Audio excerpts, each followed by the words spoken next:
পয়গম্বর মূসা আলাইহিস সালাতু ওয়াস সালাম তুল পাহাড়ের দিকে যাইতেছিলেন।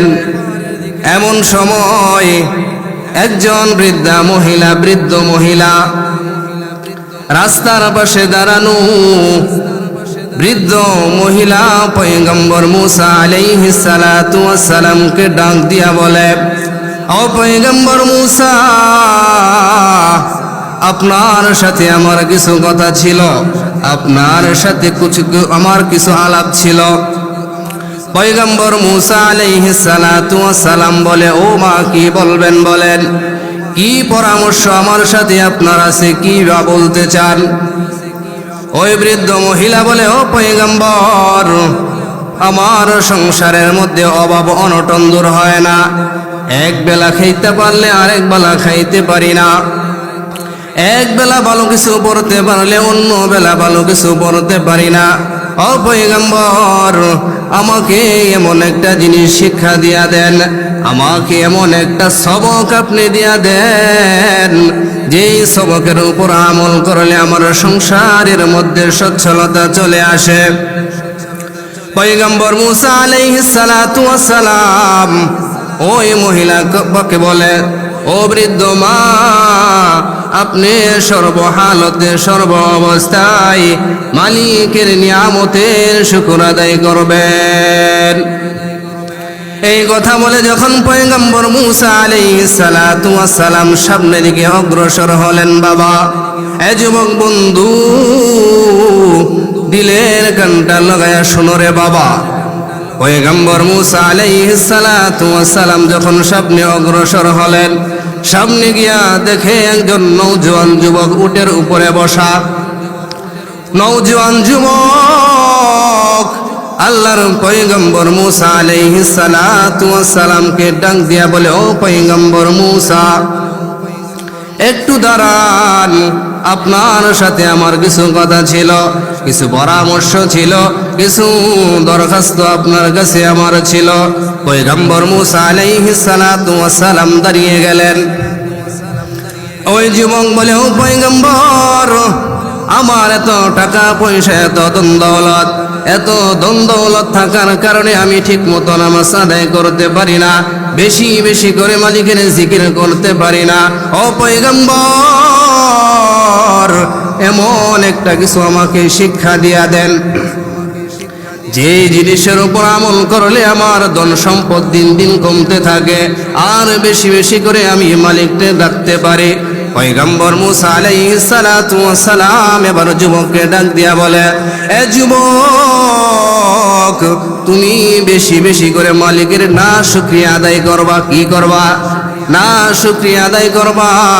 যখন তুমি মালিকের না শুকরিয়া আদায় করবা, তখন তোমার আস্তে আস্তে ধন সম্পদ কমে যাবে, তোমার ধন ভান্ডার কমে যাবে, তাহলে তুমি ঠিক মতো মালিকের ইবাদত করতে পারবে।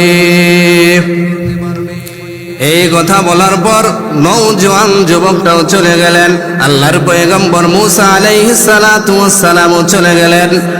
কিছুদিন পর আবার যখন এই রাস্তা দিয়ে আসতেছিলেন, আসার সময় আবার দেখে ওই বৃদ্ধ মহিলাটা রাস্তার পাশে বসা। বৃদ্ধ মহিলাটা বলে, ও পয়গম্বর মূসা, কি এমন আমল আমাকে দিয়া গেলেন, এখনো তো আমার সংসারের মধ্যে কি হয় না, অভাব অনটন দূর হয় না। এক বেলা খাইতে পারলে আরেক বেলা খাইতে পারি না, এক বেলা ভালো পোশাক পরতে পারলে আরেক বেলা ভালো পোশাক আমি পরতে পারি না। ও পয়গম্বর, কি এমন আমল আপনি দিয়া গেলেন? পয়গম্বর মূসা আলাইহিস সালাতু ওয়াস সালাম মনে মনে ভাবতেছেন, কি ব্যাপার, এই আমলের উপর আমল যদি করতো তাহলে তো তার সংসারের মধ্যে আয় উন্নতি হইতো। ব্যাপার কি নিশ্চয়ই কোনো কারণ আছে না নাই? আছে। পয়গম্বর মূসা আলাইহিস সালাতু ওয়াস সালাম এবার মহিলাকে ডাক দিয়া বলে, ও আম্মা জান, যে আমলটা আমি আপনাকে দিয়েছিলাম সেই আমলটা করেছেননি? এবার ওই মহিলা বলে, ও পয়গম্বর, অভাব অনটনেই তো আমাকে ছাড়ে না, আমি কখন মালিকের নিয়ামতের শুকরিয়া আদায় করব? পয়গম্বর মূসা আলাইহিস সালাতু ওয়াস সালাম মনে মনে বললেন, ও মা, কিয়ামত পর্যন্ত আপনার সংসার থেকে কি হবে না, অভাব অনটন দূর হবে না, যতক্ষণ না পর্যন্ত সর্ব অবস্থায় মালিকের নিয়ামতের শুকরগুজার না হতে পারবেন। এবার সামনে আবার যখন অগ্রসর হলেন, সামনে অগ্রসর হয়ে দেখে নওজোয়ান যুবকটাও দাঁড়ানো। নওজোয়ান যুবকটা আল্লাহর পয়গম্বর মুসা আলাইহিস সালাতু ওয়াস সালামকে বলে, ও পয়গম্বর, কি আমল আপনি আমাকে দিয়া গেলেন, কি মেসেজ আমাকে দিয়া গেলেন? এখনো পর্যন্ত আমার ধনভাণ্ডার কমে না, ধন সম্পদ কমে না, দিন দিন আমার ধনভাণ্ডার খালি বাড়তেছে। আমি ঠিক মতো মালিকের ইবাদত বেশি বেশি করে করতে পারি না। ধনভাণ্ডার থাকার কারণে, টাকা পয়সা থাকার কারণে আমি মালিকের ইবাদতটা বেশি বেশি করতে পারি না। পয়গম্বর মুসা আলাইহিস সালাতু ওয়াস সালাম বললেন, কি ব্যাপার নওজোয়ান যুবক, কি করেছ বলো, বলো তুমি আসলে কি করেছ? তোমাকে তো আমি বলেছিলাম মালিকের না শুকরিয়া করতে। কি বলছিল? না শুকরিয়া করতে। কারণ না শুকরিয়া আদায় করলে কি হয়ে যায়? সংসারের মধ্যে অভাব অনটন দেখা দেয়। কথা বলেন ঠিক কিনা?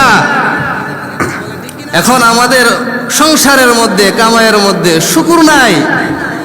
যার একতলা আছে সে সব সময় ফিকির করে 2 তালা কখন হবে। কথা বলেন ঠিক কিনা?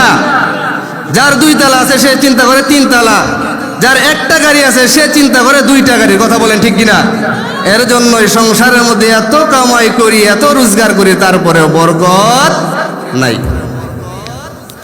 নওজোয়ান যুবককে আল্লাহর পয়গম্বর মুসা বলে, ও নওজোয়ান যুবক, তোমাকে যে আমি বলেছিলাম মালিকের না শুকরিয়া আদায় করতে, তুমি করছো কিনা? এবার নওজোয়ান যুবকটা ডাক দিয়া বলে, ও পয়গম্বর মুসা, যে আল্লাহ আমাকে বানাইছে, যে আল্লাহর হাতে আমার জান, আমার মৌত, আমার হায়াত, যে আল্লাহর হাতে আমার সব কিছু ধন সম্পদ, সব কিছুর মালিক যে আমার আল্লাহ, যে আল্লাহ আমাকে দুনিয়াতে পাঠাইছে, ওই মালিকের না শুকরিয়া আদায় করে আমি এক মুহূর্ত থাকতে পারবো না। আল্লাহু আকবার। মুসলমান বাবারা ভাইয়ারা, তো চিন্তা করে দেখেন, মহিলা কি না শুকরিয়া আদায় করার কারণে কি তার আয়ের কি হয় না, আয় উন্নতি হয় না। আর ওই নওজোয়ান যুবক বেশি বেশি করে কি করে? শুকরিয়া আদায় করে, আল্লাহ তুমি যা দিছো আলহামদুলিল্লাহ, যা দিছো আলহামদুলিল্লাহ। তো ওই যুবকের কি আস্তে আস্তে ধনভাণ্ডার কি থাকে? বাড়তেই থাকে। এই জন্য বাবারা ভাইয়ারা, সর্ব অবস্থায় আপনি আপদে পড়ছেন, মুসিবতে পড়ছেন, বিপদে পড়ছেন, সর্ব অবস্থায় শুকরিয়া আদায় করতে হবে কার? আল্লাহর উপর বিশ্বাস রাখতে হবে, তাওয়াক্কুল থাকতে হবে যে আল্লাহ আমাকে মুসিবতে ফেলাইছে, নিশ্চয়ই এই মুসিবত থেকে আমাকে উত্তোলন করবে। তো সামনে আর বেশি অগ্রসর হব না, ছোট্ট একখানা আয়াত পড়েছিলাম। আল্লাহ পাক রব্বুল আলামিন বলেন, ওয়া আম্মা মান খাফা মাকামা রাব্বিহি ওয়া নাহা নাফসা আনিল হাওয়া। এই আয়াতের তরজমাটা করে শেষ করে দিব ইনশাআল্লাহ। তো আল্লাহ পাক রব্বুল আলামিন বলে, উম্মতের মুফাসসিরিন বলে, 2 কাজ করবে যারা, 2 জিনিস থাকবে যাদের ভিতরে, তারাই মালিকের জান্নাতে যাবে। কথা বলেন, কয় জিনিস? 2 জিনিস। এই 2 জিনিস যদি আমার ভিতরে থাকে, আপনার ভিতরে থাকে, ওই বান্দাটা যাবে কোথায়? জান্নাতে। নাম্বার 1, মালিকের ভয় অন্তরে থাকা লাগবে। কি থাকা লাগবে? মালিকের ভয় অন্তরে থাকতে হবে। ওয়াম্মা মান খাফা মাকামা রাব্বিহি ওয়া নাহান নাফসা আনিল হাওয়া। আল্লাহ রাব্বুল আলামিন মহাগ্রন্থ আল কুরআনুল কারীমের মধ্যে বলে দেয়, যে বান্দাটা, যে বান্দিটা আমি মালিকের সামনে দাঁড়ানোর ভয়টা অন্তরের মধ্যে ঢুকাবে, অন্তরের মধ্যে প্রবেশ করাবে, কাল কিয়ামতের ময়দানে, হাসরের ময়দানে আমার সামনে দাঁড়াতে হবে। আমার সামনে দাঁড়াইয়া সব হিসাব দেওয়া লাগবে। ওই হাসরের ময়দানের ভয় যে ব্যক্তিটা অন্তরের মধ্যে ঢুকাবে, এই ভয়টা অন্তরের মধ্যে ঢুকানোর পর তার নফসকে বিভিন্ন প্রকার খারাপ কাজ থেকে, বিভিন্ন প্রকার অন্যায় থেকে, অপরাধ থেকে যে কিনা তার নফসকে হেফাজত করবে। আল্লাহ পাক রব্বুল আলামিন এই 2 শ্রেণীর বান্দাদের জন্য, 2 শ্রেণীর লোকদের জন্য বলে দেয়, ফাইনাল জান্নাতা হিয়াল মাওয়া। আল্লাহু আকবার। তাদেরকে আমি আল্লাহ পাক রব্বুল আলামিন দিব কি? জান্নাত। কাদেরকে দিবে জান্নাত? তাদেরকে জান্নাত দিবে যাদের ভিতরে, যাদের অন্তরে সব সময় থাকবে যা আমি এই কাজটা করতেছি, এটা তো মালিক আমাকে দেখে ফেলবে, আমি অন্ধকারে করতেছি এই গুনাহটা। যখন কোনো বান্দার ভিতরে থাকবে না এই গুনাহটা যে আমি অন্ধকারে করতেছি, কেউ দেখতেছে না, নিরালায়, কিন্তু একজন উপরে আছেন, তিনি কে? আমার আল্লাহ আমাকে দেখতেছেন। এই হিসাব তো কালকে কিয়ামতের ময়দানে আল্লাহ তাআলার সামনে দেওয়া লাগবে কি না? অবশ্যই দেওয়া লাগবে। এই ভয়টা যখন কোনো বান্দার ভিতরে আসবে, কোনো বান্দা এই ভয়টা নিয়ে সে তার জীবনটাকে পরিচালিত করবে, তখনই ওই বান্দাটা পরিপূর্ণ ইমানদার মুসলমান হয়ে যাবে। কথা বলেন ঠিক কিনা? এজন্য মুহতারাম হাজিরিন, সর্ব অবস্থায় মালিকের ভয় অন্তরে থাকা চাই, হাসরের ভয় অন্তরের মধ্যে থাকা চাই।